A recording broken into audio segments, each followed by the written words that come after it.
नमस्कार मित्रांनो, स्वागत आहे तुमचं पुन्हा एका नवीन व्हिडिओमध्ये आणि मी विनायक तुमचं स्वागत करतो आपल्या मराठी इन्व्हेस्टर या लाडक्या यूट्यूब चॅनलमध्ये. मित्रांनो, शेअर मार्केटमध्ये फंडामेंटल ॲनालिसिसला खूप महत्त्व आहे. कारण जर तुम्हाला लाँग टर्मसाठी इन्व्हेस्टमेंट करायची असेल तर तुम्हाला फंडामेंटल ॲनालिसिसशिवाय बिलकुल पर्याय नाही. त्यामुळे दुसऱ्यांच्या टिप्सवरती किती दिवस जगणार? मग तुम्हीच फंडामेंटल ॲनालिसिस करायला का शिकत नाही? तेच आपण आपल्या व्हिडिओजमध्ये शिकवत असतो. तर आजचा व्हिडिओ फंडामेंटल ॲनालिसिसच्या सिरीजमधलाच आहे आणि आज आपण शिकणार आहोत पी रेशो म्हणजे काय. तर पी रेशो ही जी व्हॅल्यू आहे हिचं महत्त्व नक्की काय आहे, तर ते खूप मोठं महत्त्व आहे आणि ते यूज करून तुम्ही फंडामेंटल ॲनालिसिस कसं करू शकता आणि स्टॉक कसा चूज करू शकता, तो अंडर व्हॅल्यूड आहे की ओव्हर व्हॅल्यूड आहे हे कसं ठरवू शकता, हे सगळं शिकण्याचं काम आजच्या व्हिडिओमध्ये होणार आहे.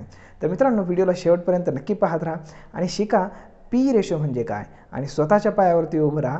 हे सगळं फंडामेंटल ॲनालिसिस शिकून आणि स्वतःची ट्रेड करा, स्वतःच इन्व्हेस्टमेंट करा आणि स्वतःच ॲनालिसिस करा. कारण दुसऱ्याच्या टिप्सवरती अवलंबून राहणं म्हणजेच आपली गाडी दुसऱ्याच्या हातात चालवायला देणं आणि आपण मागं बसण्यासारखं आहे. समोरच्याचा आपल्याला अंदाज नसतो, कधीही ॲक्सिडेंट होऊ शकतो. त्यामुळे स्वतः शिका, स्वतः स्किलफुल व्हा आणि स्वतः आपली गाडी चालवा, म्हणजे ॲक्सिडेंट होण्याचा प्रश्नच उद्भवत नाही. तर मित्रांनो, चला आजच्या व्हिडिओला सुरुवात करूयात. तर मित्रांनो, सगळ्यात सुरुवातीला पाहू पी रेशोचा लॉंग फॉर्म. पी रेशो म्हणजेच प्रॉफिट अर्निंग रेशो. हा एक फंडामेंटल ॲनालिसिस सिरीजमधला प्रकार आहे. तर आता पाहूयात की पी रेशो म्हणजे नक्की काय. पी रेशोची डेफिनेशन काय होऊ शकते, तर price to earning ratio is the ratio for valuation of a company that measure its current share price relative to its earning per share. म्हणजेच काय की कंपनीचं अर्निंग पर शेअर आणि त्याच्या करंट शेअर प्राईसची जे रिलेशन आहे लक्षामध्ये, तर त्याचं मेजरमेंट करून आपल्याला हे दाखवलं जातं की कंपनीचा पी रेशो किती आहे, प्रॉफिट अर्निंग रेशो किती आहे. तर ॲक्च्युअली आता त्या नावामध्येच तुम्हाला त्याचा अर्थ दडलेला भेटेल. प्राईस टू अर्निंग रेशो म्हणजे तुम्ही किती प्राईस पे करता आणि त्याच्या अगेन्स्ट तुम्हाला किती अर्निंग होतं त्यातनं लक्षामध्ये, म्हणजे आपण त्याला रिटर्न ऑन कॅपिटल म्हणू शकतो एका अर्थाने. तर अशा पद्धतीने पी रेशोची आपण डेफिनेशन करू शकतो. आता पाहूयात की कॅल्क्युलेट कसा केला जातो हा पी रेशो. तर त्याचा फॉर्म्युला आहे P ratio is equal to current share price divided by EPS म्हणजेच अर्निंग पर शेअर. आता अर्निंग पर शेअर कसा काढायचा हे आपण मागच्या व्हिडिओमध्ये पाहिलेलं आहे या आधीच्या फंडामेंटल सिरीजच्या. जर समजा तुम्ही तो व्हिडिओ पाहिलेला नसेल तर तुम्हाला खाली डिस्क्रिप्शनमध्ये मी लिंक दिलेली आहे, तर त्यावरती जाऊन तुम्ही EPS म्हणजे काय हे पाहू शकता. कारण EPS जेव्हा तुम्ही समजून घ्याल तेव्हा तुम्हाला पी रेशो समजून घेणं जास्त सोपं जाईल. तर अशा पद्धतीने हा पी रेशो कॅल्क्युलेट केला जातो. करंट शेअर प्राईस जी काय असेल कंपनीची त्याला डिवाईड केलं जातं अर्निंग पर शेअरने लक्षामध्ये. आता एक एक्झाम्पल तुम्हाला मी इथं देतो. समजा एक ABC कंपनी आहे, तिची स्टॉक प्राईस आहे समजा 1000 रुपये आणि त्या कंपनीचा EPS आहे 200 रुपये. म्हणजेच पी रेशो किती येईल, 5 रुपये. तुम्ही कॅल्क्युलेट करून पाहू शकता, 5 रुपयेच येतो. Get it. तर मग आता इथं P ratio 5 rupees shows that if I want to earn 1 rupee from a stock in the company, then I need to invest 5 rupees. आता याचा सरळ अर्थ काय आहे, जो 5 रुपये EPS आपल्याला मिळालेला आहे अर्निंग पर शेअर, याचा सरळ साधा अर्थ म्हणजे की समजा तुम्हाला म्हणजे जनरली त्या कंपनीमध्ये समजा त्या कंपनीतून तुम्हाला 1 रुपया कमवायचा आहे, तर तुम्हाला तिथं 5 रुपये इन्व्हेस्ट केले पाहिजेत. म्हणजेच तुम्हाला 4 रुपये जी आहे ती प्रीमियम अमाऊंट इन्व्हेस्ट करावी त्यामध्ये लागणार आहे. म्हणजे तुम्ही कंपनीची जी ग्रोथ आहे तर ती तुम्ही त्यातनं ॲनालाइज करू शकता.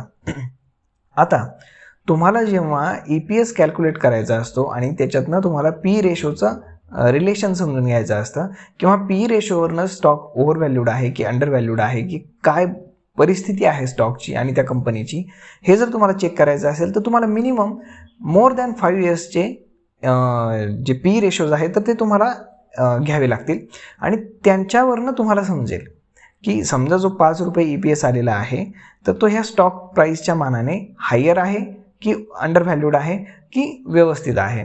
की तुम्ही आता इन्व्हेस्ट करायला हवं की नको, हे तुम्हाला एकावरनं समजणार नाही. कारण समजा इथं 5 रुपये EPS आला तर 5 रुपये जास्त आहेत की कमी आहेत हे समजणार कसं? कारण त्याला काही ना काहीतरी हिस्ट्री पाहिजे. मग त्याला गेले तुम्ही एक 8 ते 10 वर्षाचा त्याचा EPS तुम्ही सलग गोळा केला पाहिजे आणि तो मांडला पाहिजे एकासमोर एक, आणि मग त्यातनं तुम्हाला समजेल की कंपनीचा EPS हा वाढता आहे की कमी होत आहे, काय आहे नक्की त्यामध्ये, हे आता आपण पुढं पाहूयात. तर आता व्हॉट PE रेशो शोज हे आपण पाहूयात. म्हणजे PE रेशो नक्की काय इंडिकेट करतो तुम्हाला फंडामेंटल ॲनालिसिसमध्ये. तर PE ratio indicates how much I invest for 1 RuPay growth in stock. म्हणजेच सरळ साधा अर्थ की 1 रुपयाच्या ग्रोथसाठी तुम्हाला कंपनीमध्ये किती पट पैसे इन्व्हेस्ट करावे लागतील किंवा किती पैसे इन्व्हेस्ट करावे लागतील ते तुम्हाला PE रेशो सांगत असतो. PE shows company growth against the sector. हे फार महत्त्वाचं आहे. म्हणजेच समजा एक कंपनी आहे आणि त्याचे समजा तुम्ही 8 ते 10 वर्षाची EPS घेतले, गेट इट. तर तुम्ही ते कम्पेअर कशाशी करणार? तर ती कंपनी ज्या सेक्टरमध्ये काम करते तर त्या सेक्टरशी तुम्ही ते कम्पेअर करणार. त्याचं महत्त्वाचं कारण काय? कारण कंपनीला जो बिझनेस आणायचा आहे तो कंपनी मार्केटमधनंच आणणार, बरोबर? कंपनी बाहेरनं तर कुठनं आणू शकत नाही बिझनेस. मग ते जे सेक्टर आहे किंवा ते जे मार्केट आहे तर ते मार्केट कशा पद्धतीने ग्रो होत आहे तर तो सेक्टरचा जो PE रेशो आहे तो ते इंडिकेट करत असतो. मग साहजिकच आहे की सेक्टरच्या PE रेशोपेक्षा जास्त कंपनीचा PE रेशो फार तर असू शकत नाही. हां, जर काही कंडिशन्समध्ये कंपनीकडे ट्रिमेंडस बिझनेस आहे आणि कंपनीची ग्रोथ तेवढ्या हाय लेवलला आहे, पीक पॉईंटला आहे आणि कंपनीकडे फ्युचरचे सुद्धा खूप सारे प्रोजेक्ट्स आहेत, होल्ड करण्याची कॅपॅसिटी आहे, तर अशा केसमध्ये म्हणजे कंपनी हाय व्हॅल्यूला तुम्हाला ती मिळत असेल आणि तिथनं पुढे जाण्याची त्याच्यामध्ये कॅपॅसिटी असेल तर तुम्हाला तिथं ॲनालिसिस मात्र फार मोठ्या प्रमाणावरती करावं लागेल. पण एक जनरल ॲनालिसिस असं असतं की कंपनीचा जो PE आहे तर तो सेक्टरच्या PEपेक्षा जास्त असू नये. जर सेक्टरच्या PEपेक्षा जर तो जास्त असेल तर मग तुम्हाला एक रेड इंडिकेटर मिळतो की इथे तुम्हाला जास्त ॲनालिसिस करणं गरजेचं आहे की समजा जर इथं कंपनीला ग्रोथ सस्टेन करता आली नाही तर ते इथनं खाली येऊ शकतं. आलं लक्षामध्ये? म्हणजे स्टॉक प्राईस पडण्याचे तिथनं चान्सेस असतात. आता पाहूयात Y PE ratio is important. PE ratio महत्त्वाचा का आहे? Mostly use for stock valuation. म्हणजे स्टॉक व्हॅल्युएशन काढण्यामध्ये जे जे काही पॉईंट्स आपण यूज करतो म्हणजे जसं EPS असेल किंवा मग डिव्हिडंड यील्ड असेल किंवा डिव्हिडंड पाथ असो आपण, तर त्यामध्ये PE रेशो हा सुद्धा एक फार महत्त्वाचा पॉईंट आहे. यावरनं कंपनीचं व्हॅल्युएशन काढायला फार मदत होते. The stock you buy is undervalued or overvalued. म्हणजे PE रेशोवरनं तुम्हाला हे समजण्यासाठी फार मोठी मदत होते की तुम्ही जो स्टॉक घेताय तो अंडर व्हॅल्यूड आहे की ओव्हर व्हॅल्यूड आहे. आलं लक्षामध्ये? कारण हे कधीच स्टॉक प्राईसवरनं ठरत नाही, हे नेहमी लक्षात ठेवा. म्हणजे आपल्याकडे जनरली लोक काय करतात, समजा 1000 रुपयाचा स्टॉक आहे तर तो फार महाग आहे आणि त्याच सेक्टरमधला दुसरा एखादा 200 रुपयाचा स्टॉक आहे तर तो स्वस्त आहे. पण यावरनं तुम्ही कुठलाही अंदाज बांधणं फार चुकीचं आहे. कारण 200 रुपयाचा स्टॉक उद्या 1000 रुपये होईल याची काही गॅरंटी नाही. मग त्यासाठी तर हे ॲनालिसिस करायचं असतं की कंपनीचा बिझनेस आणि कंपनीची स्टॉक प्राईसची हिस्ट्री नक्की काय आहे आणि कशा पद्धतीने तिचं मॅनेजमेंट काम करून कंपनीला नेक्स्ट लेवलला घेऊन जात आहे, हे फार महत्त्वाचं आहे. आता पुढे help to decide entry and exit level. एकदम छान आणि व्यवस्थित म्हणजे PE रेशो जो आहे तर तो आपल्याला स्पेशल इंडिकेट करत असतो की तुम्हाला एंट्री कुठं घेतली पाहिजे स्टॉकमध्ये, आलं लक्षामध्ये, आणि एक्झिट कुठं केलं पाहिजे. म्हणजे जर स्टॉक अंडर व्हॅल्यूड असेल तर तुम्हाला एंट्री लेवल मिळते तिथे, आणि जर समजा स्टॉक ओव्हर व्हॅल्यूड असेल तर तो तुम्हाला एक्झिट करायला पण चान्स देतो. म्हणजे हे फार महत्त्वाचं आहे. म्हणजे PE रेशो सतत चेक करत राहणं ही फार महत्त्वाची गोष्ट आहे. Comparison of company with sector. म्हणजेच की सेक्टर किती आपण म्हणू शकतो त्याला की सेक्टर किती पटीने ग्रो होत आहे किंवा किती पर्सेंटेजमध्ये ग्रो होत आहे आणि त्याच्या अगेन्स्ट कंपनी जी आहे तर ती किती पर्सेंटने ग्रो होते. तर हे जे मेजरमेंट आहे ते ऑलमोस्ट सेम असलं पाहिजे. म्हणजे समजा इंडस्ट्रीची ग्रोथ जर 10% असेल पर इयर तर साहजिकच आहे ह्यांच्या बिझनेसची ग्रोथ पण अराउंड 8% ते 10% ते मॅक्सिमम 11-12% असू शकते. पण असं कधीच होणार नाही की समजा सेक्टर आहे, सेक्टर म्हणजे पूर्ण मार्केट, त्या सेक्टरचं, मग ते सेक्टर किंवा ते जे मार्केट आहे ते जर समजा 10% ग्रो होत असेल तर तुमची कंपनी 20%, 30%, 40% ग्रो होऊ शकत नाही, आलं लक्षामध्ये. कारण तेवढा बिझनेस आणण्यासाठी तेवढं पोटेन्शियल पाहिजे ना मार्केटमध्ये, आलं का लक्षात. मग ते सेक्टरचा जो PE आहे तर तो ते इंडिकेट करत असतो की मार्केट सॅच्युरेशन लेवलला आहे की मार्केट कुठल्या पद्धतीने चाललं आहे आणि मार्केटमध्ये आपण काय म्हणू शकतो त्याला बाईंग पॉवर किती आहे मार्केटची त्या पद्धतीने तो सेक्टरचा पी आपल्याला इंडिकेट करत राहतो. पुढे आहे financial analysis with different ratio. आता जे फायनान्शियल ॲनालिसिस केलं जातं वेगवेगळ्या रेशोच्या मदतीने, तर त्यामध्ये पी रेशो हा एक फार महत्त्वाचा रोल प्ले करतो. म्हणजे मी तुम्हाला इथे सांगतो की फक्त पी रेशो पाहून तुम्ही हे ठरवू शकत नाही की स्टॉक अंडर व्हॅल्यूड आहे की ओव्हर व्हॅल्यूड आहे. याला खूप सारे पॅरामीटर्स असतात. म्हणजे फंडामेंटल ॲनालिसिसमध्ये जे काय आपण आता शिकतोय हळूहळू रोज नवनवीन व्हिडिओजमधनं, तर हे सगळे पॅरामीटर्स तुम्हाला लावायचे असतात. आता एक गोष्ट लक्षात घ्या की सगळेच पॅरामीटर्स काही पॉझिटिव्ह साईडला येतील किंवा सगळेच पॅरामीटर्स काही निगेटिव्ह साईडला येतील असं नाही आहे. काही पॉझिटिव्ह साईडला येतील, काही निगेटिव्ह साईडला येतील. म्हणजे याचा अर्थ कुठलीच कंपनी घ्यायची नाही का किंवा कुठल्या स्टॉकमध्ये इन्व्हेस्ट करायचं का नाही का? नाही, तसं नाही. तर ह्या प्रत्येक जो काही रेशो आहे तर त्याला आपण आपल्या रिस्क मॅनेजमेंटप्रमाणे पर्सेंटेज द्यायचं. ओके, मग त्यातलं जर मॅक्सिमम पर्सेंटेज पॉझिटिव्ह साईडला असेल तर आपण इन्व्हेस्ट करायचं. पण पी रेशो तुम्हाला स्पेशल एक असा इम्पॉर्टंट रेशो आहे की ज्याला तुम्ही सगळ्यात जास्त वेटेज देणं त्यामध्ये फार गरजेचं आहे. हा लक्षामध्ये, कारण आता जसं आपण डिव्हिडंडचं पाहतो की पूर्वी डिव्हिडंड कंपन्या देत होत्या, पण आता ते देणं फार कमी होईल का? तर पहिले जो डिव्हिडंड मिळायचा तो टॅक्स फ्री असायचा. पण आता गव्हर्नमेंटने काय केलेलं आहे की तुम्हाला जेव्हा डिव्हिडंड द्यायचा असेल तर तो डिव्हिडंड देण्याआधीच तुम्हाला त्यावरती टॅक्स पे करावा लागतो गव्हर्नमेंटला. म्हणजे कंपनीचे फुकटचे पैसे गव्हर्नमेंटला जातात. मग कंपनी काय करेल त्याच्या अगेन्स्ट तुम्हाला बोनस शेअर देण्याचा प्रयत्न करेल, तुम्हाला काय आपण म्हणतो शेअर स्प्लिटचा फायदा देईल. डिव्हिडंड देण्यापेक्षा ते अजून वेगळ्या मार्गाने की जिथं तुम्हाला टॅक्स फ्री पैसे देता येतील अशा पद्धतीने ते प्रयत्न करतील. का? तर इथे आपल्याला थोडेफार पैसे मिळतात डिव्हिडंडमध्ये, फार काही मिळत नाही. पण जे प्रमोटर असतात की ज्यांच्याकडे खूप मोठी हिस्सेदारी असते, 30%, 40%, 50% हिस्सा त्यांचा असतो, तर अशा वेळेस त्यांना गव्हर्नमेंटला खूप मोठे टॅक्सेस त्यामध्ये पे करावे लागतात. तर ते त्यांना परवडत नाही. मग कंपनी वेगवेगळे आपण काय म्हणू शकतो त्याला की मार्ग शोधून काढणार, कायद्यातनं पळवाटा शोधून काढणार की लोकांना म्हणण्यापेक्षा प्रमोटर आणि आपण इन्व्हेस्टर आपल्याला कशा पद्धतीने फायदा करून देता येईल आणि प्लस कंपनीलाही जास्तीत जास्त टॅक्स भरावा लागणार नाही. कारण शेवटी टॅक्समध्ये जे पैसे जातात ते आपल्याला मिळणार असतात. मग आपल्याला जर मिळाले नाही तर ते गव्हर्नमेंटला द्यावे लागतील. आलं लक्षामध्ये? आता पुढे पाहूयात P ratio analysis with an example. आता एक सगळ्यात महत्त्वाचं आपण एक एक्झाम्पल घेऊया. तिथे समजा एक ABC कंपनी आहे तिची आणि एक XYZ कंपनी आहे. मार्केट प्राईज आहे ABCची 1000 रुपये म्हणजे स्टॉक प्राईज आणि XYZची आहे 50 रुपये. आता दोन्ही कंपन्यांचा EPS आपण पाहू. जिची 1000 रुपये प्राईज आहे तिचा EPS आहे 200 रुपये, जिची 50 रुपये आहे तिचा आहे 5 रुपये. आता दोन्ही कंपन्यांचा PE किती आला? दोन्ही कंपन्या एकाच सेक्टरमधल्या आहेत बरं, हे लक्षात ठेवा. आता ज्या कंपनीची स्टॉक प्राईज होती 1000 रुपये तिचा PE आला 5 रुपये आणि ज्या XYZ कंपनीची स्टॉक प्राईज आहे 50 रुपये तिचा PE आला 10 रुपये. म्हणजेच काय की तुम्हाला इथं एका सेक्टरमधल्या ह्या दोन कंपन्या जर आपण कम्पेअर केल्या तर जिची स्टॉक प्राईज 1000 रुपये आहे तिला अजून ग्रोथ व्हायला चान्स आहे, कारण तिचा PE 5 रुपये आला आहे.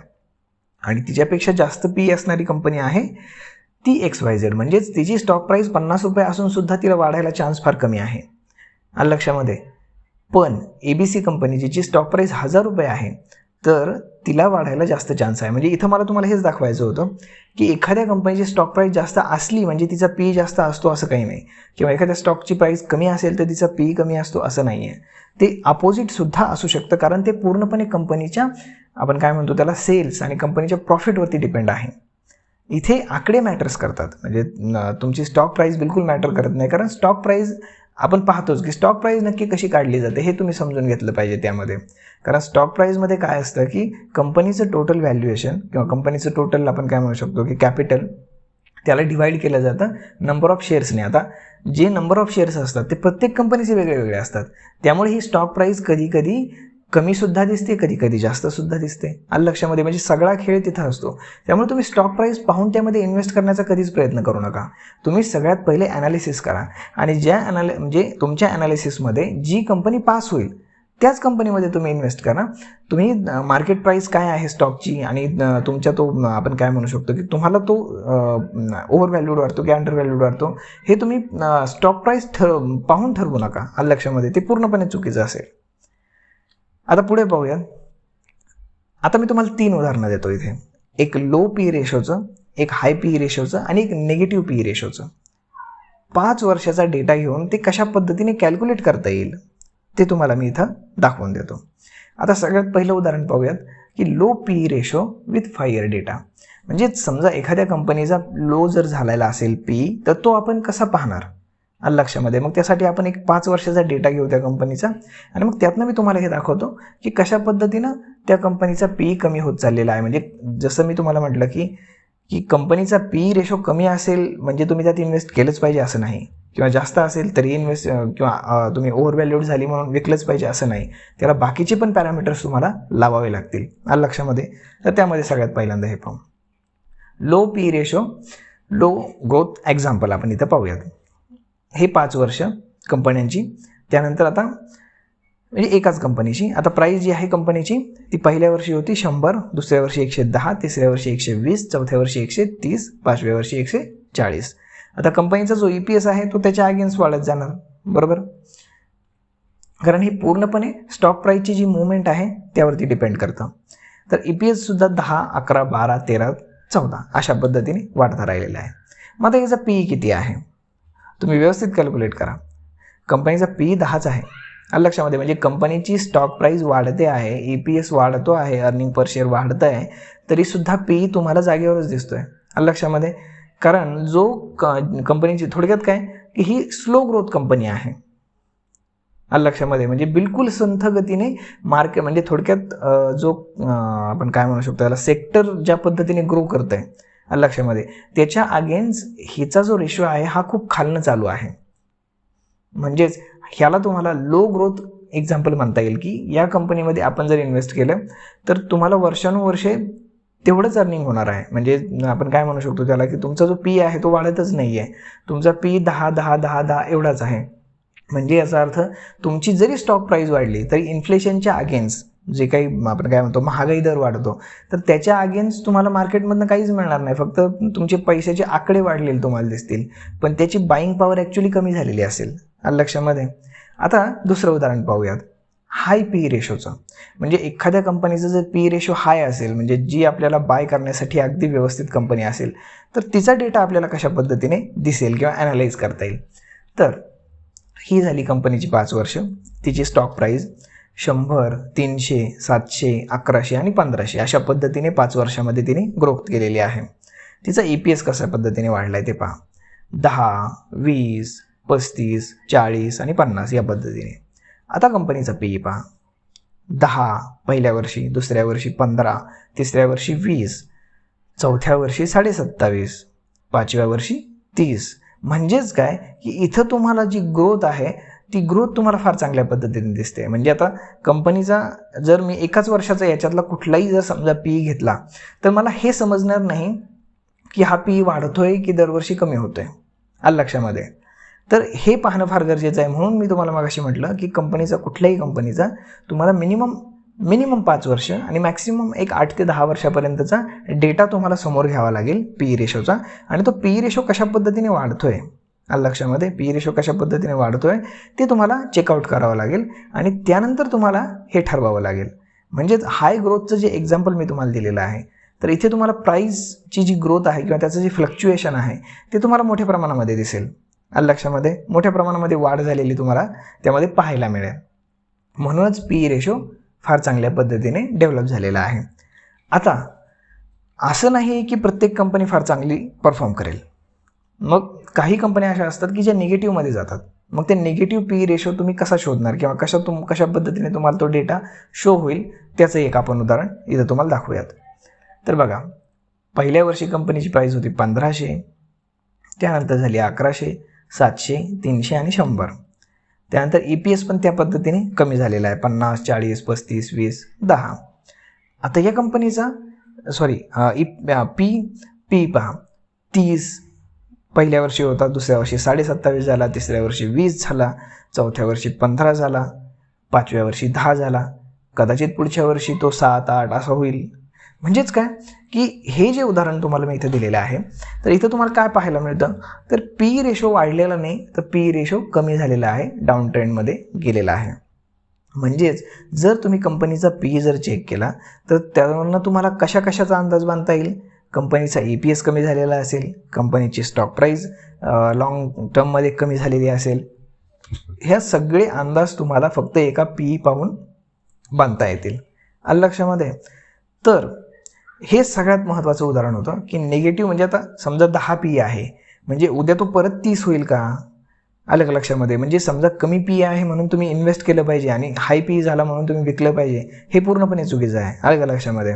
तर हा PE तुम्ही अशा पद्धतीने चेक केला पाहिजे कंपनीचा की कंपनीचा PE वाढता असला पाहिजे, तो हाय ग्रोथवाला असला पाहिजे. आलं लक्षामध्ये? आता तुम्हाला इथं एक कंपॅरिझन दाखवतो मी की हे IT सेक्टरचं कंपॅरिझन आहे. IT सेक्टरच्या ह्या 7-8 कंपन्या आहेत. तर ह्यांची करंट मार्केट प्राईस तुम्हाला इथे पाहायला मिळते. TCS आहे, इन्फोसिस आहे, विप्रो आहे, HCL technology, take Mahindra, L&T आणि माइंडट्री एवढ्या कंपन्या आपण इथे घेतलेल्या आहेत. यांची तुम्हाला करंट मार्केट प्राईस आणि त्याच्यासमोर त्याची PE तुम्हाला दिसतील. आलं लक्षामध्ये? म्हणजेच काय, या कंपन्याचे एका वर्षाचे आपण PE घेतलेले आहेत. ओके, तर हे PE आपण ह्याच कंपन्यांच्या सगळ्यात पहिल्यांदा 5-5 वर्ष, 7-7 वर्षांच्या डेटाशी कंपेअर केले पाहिजेत. मग यातनं काही कंपन्या गळून जातील, बरोबर. त्यानंतर उरलेले जे आहेत तर त्यांचं आपापसामध्ये कंपॅरिझन करून आपण त्याला असेंडिंग ऑर्डरने लावलं पाहिजे, बरोबर. म्हणजे ज्याचा PE जास्त आहे तो थोडा वरती, त्याच्या खाली थोडा, त्याच्या खाली थोडा, असं करत करत आपण त्याला एकाखाली एक अरेंज केलं पाहिजे. आणि त्यानंतर आपण ह्या IT इंडस्ट्रीचा PE घेतला पाहिजे आणि तो ह्या प्रत्येक कंपनीच्या PEशी मॅच केला पाहिजे. आणि मग आपण ॲनालिसिस केलं पाहिजे की दरवर्षी इंडस्ट्रीची ग्रोथ किती पर्सेंटने होत आहे आणि कंपनीची ग्रोथ किती पर्सेंटने होते. मग यावरनं तुम्हाला एंट्री लेवल आणि एक्झिट लेवल फार चांगल्या पद्धतीने यामध्ये घेता येईल. आता आपण हे दुसरं उदाहरण घेऊ. हे सिमेंट सेक्टरचं आहे. प्रत्येक सेक्टरचं वेगळं वेगळं असतं. म्हणजेच मला इथं तुम्हाला 2 उदाहरणं देण्यामध्ये मी तुम्हाला का दाखवली इथं, तर सगळ्यात महत्त्वाची गोष्ट काय आहे, काही लोक काय चुका करतात की समजा सिमेंट सेक्टरमधली कंपनी आहे, तिचं IT सेक्टरमधल्या कंपनीशी PEचं आपण काय म्हणतो की रिलेशन जोडण्याचा प्रयत्न करतात किंवा कंपॅरिझन करण्याचा प्रयत्न करतात, जे पूर्णपणे चुकीचं आहे. कारण एक साधं उदाहरण तुम्हाला मी देतो. समजा एखादा 5वीतला विद्यार्थी आहे आणि एखादा 10वीतला विद्यार्थी आहे. तर 5वीच्या विद्यार्थ्याची बुद्धिमत्ता आणि 10वीच्या विद्यार्थ्याची बुद्धिमत्ता याचं कंपॅरिझन होऊ शकतं का? किंवा तुम्ही दोघांना एकच परीक्षा देऊन त्यातनं तुम्ही त्यांचे मार्क्स डिसाईड करून कोण हुशार आहे ठरवाल का? नाही. तर 5वीच्या विद्यार्थ्याची तुलना ही 5वीच्याच विद्यार्थ्याशी होऊ शकते आणि मग त्यातनं समजू शकतं की कोण हुशार आहे, कोण नाही. आलं लक्षामध्ये? मग सेम इथं तसंच आहे की तुम्ही सिमेंट सेक्टरमधल्या कंपनीचा PE जो आहे तर तो तुम्ही ITशी कंपेअर करू शकत नाही. कारण प्रत्येकाचा ग्रोथ रेट, प्रत्येक सेक्टरची जी आपण काय म्हणू शकतो, भूक म्हणू शकतो किंवा प्रत्येक मार्केट हे वेगळं असतं. त्यामुळे तुम्ही एका मार्केटचं दुसऱ्या मार्केटची कंपॅरिझन नाही करू शकत.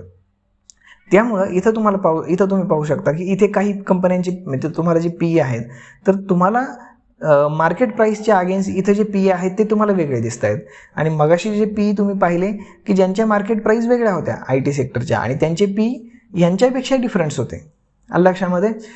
हे मला तुम्हाला इथं दाखवायचं आहे, म्हणून हे 2 उदाहरणं मी तुम्हाला इथं दिलेली आहेत.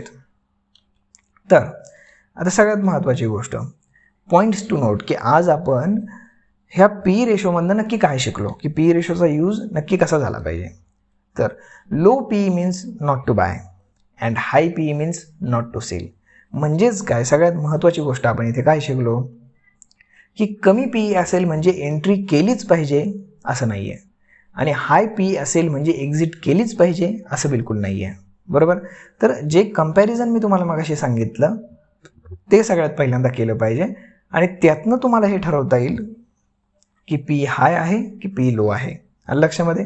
तो जर सतत लोकडे जात असेल, आलं लक्षामध्ये, म्हणजे याचा अर्थ तुम्ही तिथं बाय करू शकता आणि मग PE उद्या कदाचित वाढेल आणि मग तुम्ही विकाल असं नाही. आलं लक्षामध्ये? आणि असं बिलकुल नाही आहे की एखादा PE फक्त वाढतोय म्हणजे तुम्ही त्याला विकलं पाहिजे. कारण एखादी कंपनी खूप चांगल्या पद्धतीने जर परफॉर्म करत असेल तर कदाचित ती इतर कंपन्यांचा बिझनेससुद्धा स्वतःकडे ग्रॅब करू शकते. आलं लक्षामध्ये? मग अशा वेळेस तिचा PE हाय होणं साहजिक आहे. अगदी इंडस्ट्रीपेक्षाही हाय होऊ शकतो किंवा एकच कंपनी 2 वेगवेगळ्या सेक्टरमध्ये जर काम करत असेल तर ती तिकडनंही बिझनेस आणण्याचा प्रयत्न करते.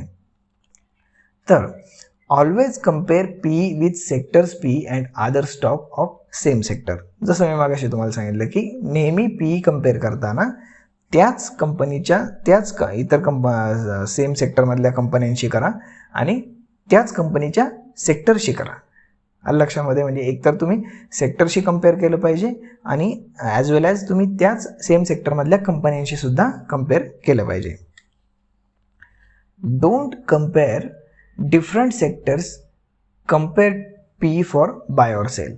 जसं मी तुम्हाला मागाशी दाखवलं सिमेंटचं आणि आय टीचं उदाहरण, तसं वेगवेगळ्या सेक्टरमधल्या ज्या कंपन्या आहेत तर त्यांना तुम्ही एकत्र बाय आणि सेल करू शकत नाही किंवा तुम्ही त्यांचे एकत्र पी घेऊन तुम्ही त्यातनं डिसिजन घेऊ शकत नाही. तुमचा डिसिजन चुकू शकतो. आलं लक्षामध्ये. सगळ्यात महत्त्वाचं आता बघा, always compare stock with sectors average P. म्हणजे अगदी साधा सोपा कन्सेप्ट काय आहे की नेहमी कम्पेअर जर करायचा असेल तुम्हाला तर स्टॉकचा जो पी आहे तर तो सेक्टरच्या ॲव्हरेज पीशी मॅच करण्याचा प्रयत्न करा. कारण जनरली म्हणजे इन जनरल म्हणण्यापेक्षा जवळजवळ 95% कंपनी सेक्टरचा जो ॲव्हरेज पी आहे त्याच्याशीच कंपनीचा पी मॅच करावा लागेल. आलं लक्षामध्ये. कारण इंडस्ट्रीची जेवढी ग्रोथ होत आहे त्याच्या अगेन्स्ट किंवा त्याच्यासोबतच ऑलमोस्ट कंपनीची ग्रोथ होणार आहे. बरोबर. कारण असं फार कमी वेळेस पाहायला मिळतं की इंडस्ट्रीपेक्षाही कंपनीची ग्रोथ फार ट्रेमेंडस पद्धतीने झालेली आहे. तर त्यासाठी फार इमर्जिंग आणि फार नवीन सेक्टर पाहिजे आणि फार चांगल्या पद्धतीने त्या कंपनीने परफॉर्म पण केलं पाहिजे आणि त्या कंपनीकडे तेवढं आपण म्हणू शकतो की त्याला मॅन पॉवर, तेवढी इन्व्हेस्टमेंट करण्याची कॅपॅसिटी, तेवढं स्ट्रॉंग मॅनेजमेंट, म्हणजेच ह्या सगळ्या बाबी त्यांच्या स्ट्रॉंग पाहिजेत. अदरवाईज हे पॉसिबल होत नाही. आलं लक्षामध्ये. तर मित्रांनो, हा होता पी संदर्भातला व्हिडिओ आणि हे पी सगळं तुम्ही समजून घेण्यासाठी जो वेळ दिलात त्याबद्दल धन्यवाद. तर मित्रांनो, आय होप की तुमचे पी रेशोशी रिलेटेड जे काही क्वेश्चन्स असतील तर ते सगळे इथं क्लिअर झाले असतील. पण तरीही तुम्हाला जर अजून काही शंका असेल पी रेशो संदर्भात किंवा त्या ॲनालिसिस संदर्भात तर तुम्ही आम्हाला कमेंट करू शकता. आम्ही त्याचं उत्तर देण्याचा नक्कीच प्रयत्न करू. तर मित्रांनो, हा होता आजचा पी रेशोवरचा व्हिडिओ. तुम्हाला कसा वाटला हे आम्हाला कमेंट करून नक्कीच सांगा आणि जर आवडला असेल तर आपल्या मित्रांसोबत शेअर करायला विसरू नका, जेणेकरून त्यांनाही फंडामेंटल ॲनालिसिस शिकता येईल आणि ते सुद्धा स्वतः मार्केटमध्ये ट्रेड करू शकतील, कुणाच्याही कुबड्या न घेता. तर चला मित्रांनो, मराठी माणसाला स्टॉक मार्केटमध्ये स्वयंपूर्ण करण्यासाठी आपल्या या चॅनलला सबस्क्राईब करा, लाईक करा आणि शेअर करा. म्हणजेच आपला मराठी माणूस स्टॉक मार्केटमध्ये सुद्धा उभा राहील. तर चला मित्रांनो, भेटूयात पुढच्या एका नवीन व्हिडिओमध्ये पुढच्या एका नवीन विषयाला घेऊन. तोपर्यंत पाहत राहा मराठी इन्व्हेस्टर. धन्यवाद.